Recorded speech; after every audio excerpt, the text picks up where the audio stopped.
Welcome to Down the Rabbit Hole Quilts. I'm Tessa, and today we're going to make a quilt called Step This Way. It is a free Moda pattern, and I have put a link in the description for the pattern. So let's get started. Now the pattern calls for 3 1/4 yards of background and borders, and it calls for a jelly roll. Of course, this isn't a jelly roll, but I've decided that I'm not going to use a jelly roll. I have got this fabulous fabric that I bought that is full of color. So rather than using a jelly roll, I am just going to cut it into 2.5-inch strips. Of course, a jelly roll would be 42 strips, so I'll be getting 42 strips, or I'll cut 42 strips from this, and that will take about 2.5 yards of the fabric. So I'm going to go ahead and do that, and then we can start sewing the quilt together. Now this is a super simple quilt.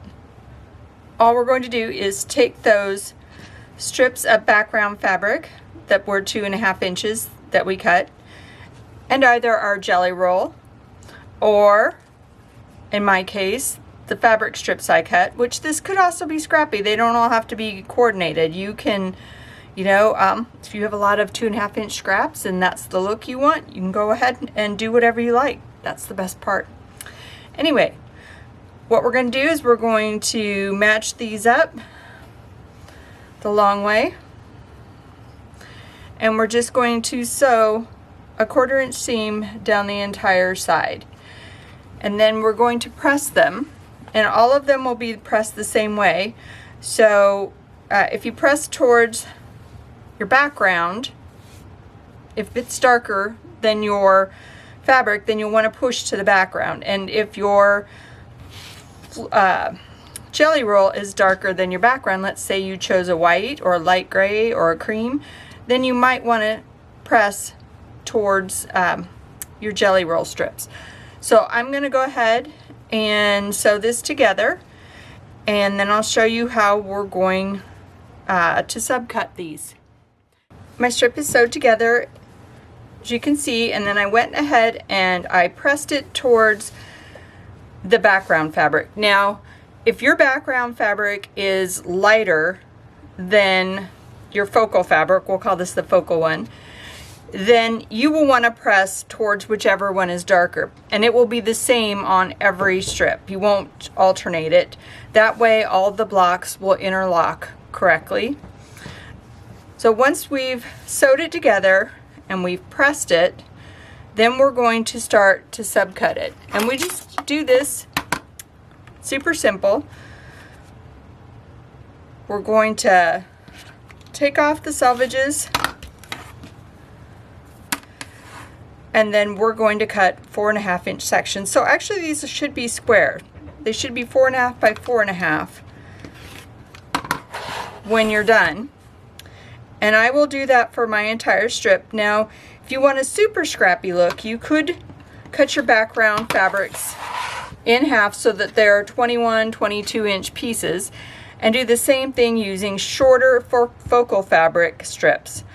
I've opted to do the entire strip, so rather than only getting 4 out of a 21-inch strip, 4 sections, I will be able to get a total of 9 out of my full length, because I won't lose where I cut the fabric to get more diversity, because since my diversity is coming from the flowers that are in the focal fabric. So I'm going to go ahead and cut these up. You do sew together 36 of these sections like this, and then you go ahead and you cut the 4.5 sections out of it. So I'm going to do that, and then I will show you how we're going to assemble our block. Each block is comprised of 4 of these sections, and I've got this facing you as to how it'll be. So the first one, we have our focal fabric on top, then on the side, and then on the top again, and then on the side. So basically these two are mirroring each other, and these two are mirroring each other. It's just they've been flipped. So next we need to go ahead Sew these together, sew these together, and then we'll join the blocks together, and I'll show you a little thing, a little trick in the center that helps them lay nice and flat. Here's how the sections look, and the top section of the block, you'll want to press towards the flat side, not against where you seamed. So that's pretty easy to remember because it'll lay down nice. And then the same thing on the bottom block. Oops, I didn't do a very good job. You're going to want to press towards the side that doesn't have a seam, so this way. And then we're going to join these blocks together. And when we do that, because we pressed both ways, these little guys are going to interlock really nice. And then we just put a pin in it so we have a nice join. If you've never used these little Clover pins, I highly recommend them. They are wonderful for holding the fabric in place so that it doesn't shift when you're sewing, and you get a really perfect match for your seam. I'm going to sew this top together, and then I'll show you that cute little trick.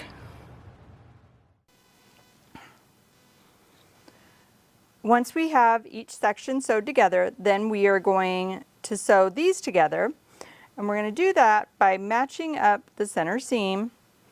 And they're going to just hook right together really nice because we have pressed the seam one way on one side and one side on the other. And if you have never used these little Clover pins like this, they are amazing. I can put a link in the description area if you're interested in them, but I find that my seams match up perfectly when I use these little guys.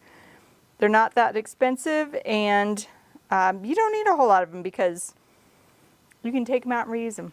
So anyway, let me sew this together. I'm just going to sew right along here on 1/4 inch, and then we'll get ready to press this block.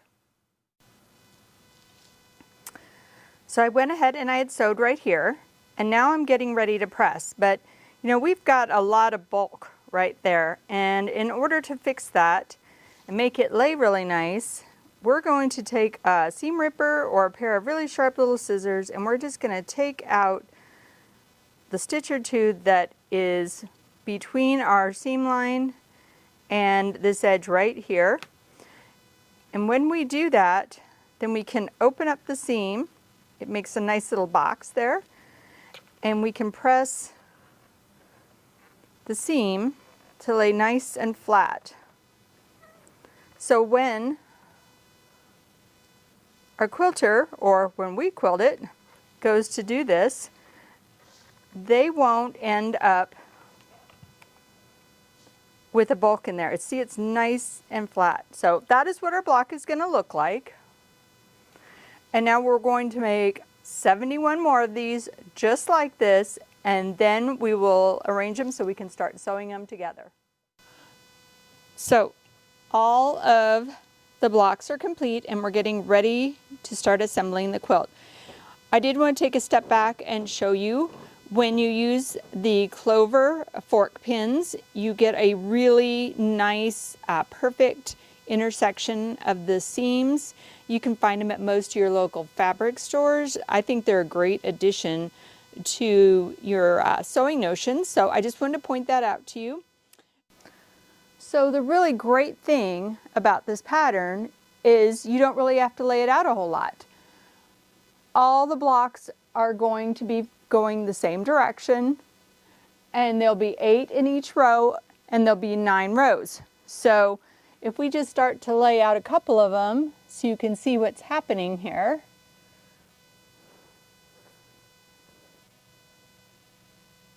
You can begin to see the zigzag pattern starting to form. Now, because of the type of fabric I used, I don't have to worry about which blocks go where. I can just randomly pick them because I'm going to get the floral look throughout the whole thing. So I'm going to start putting them together, and I'm going to do it by rows, and I'm going to do 8 in a row, and I'm going to chain piece them by doing 2s, and then once I get all my 2s put together, so I had 72 blocks, put them in 2s, I'll be down to 36, then I'll pair those up, and I'll have 18 and so on until I have my 9 rows of 8 blocks. I'm not going to press until the end because I want to be able to press my seams to the right on one set and to the left on the other. So once again, they intersect really nicely. So let's get started on that. Okay, it's all together. It's a really nice size quilt so far. I just wanted to talk about a couple of things. One, we talked about pressing the rows left and right. If you don't want to do that, alternatively, you can spin out where the blocks intersected, just like we did when we made the block itself. On these vertical seams, you can spin that out right where they all come together, and then it works out so you don't have to go left and right with your rows. 2, make sure you have your rows going the right way. You don't have one flipped upside down. I did that. I had a date with Jack the Ripper. Not fun. So, now that we have the center together, let's add some borders and see how she looks. So the quilt is all finished, and as you can see, it's a big one. It's a really big quilt. And I purposefully made it that way because it's a gift for someone. So I wanted it to be able to cover their bed. Now, I did go ahead and order or put on additional borders. The inside border, 2.5 inches, was the border that was originally on there from the pattern. I added another 2 inches, which finishes at 1.5, and 3 3/4, which finishes at 3 1/4 once I put the binding on. And I did that. I wanted to make sure it would fit the bed it was going on. So, if you were to make this quilt, would you use a jelly roll? Would you use your 2.5 inch strips? Or would you do like I did and use a multicolored fabric throughout so that you got the illusion of a jelly roll without actually using one? So if you enjoyed watching this video, please like and subscribe, and we'll see you next time.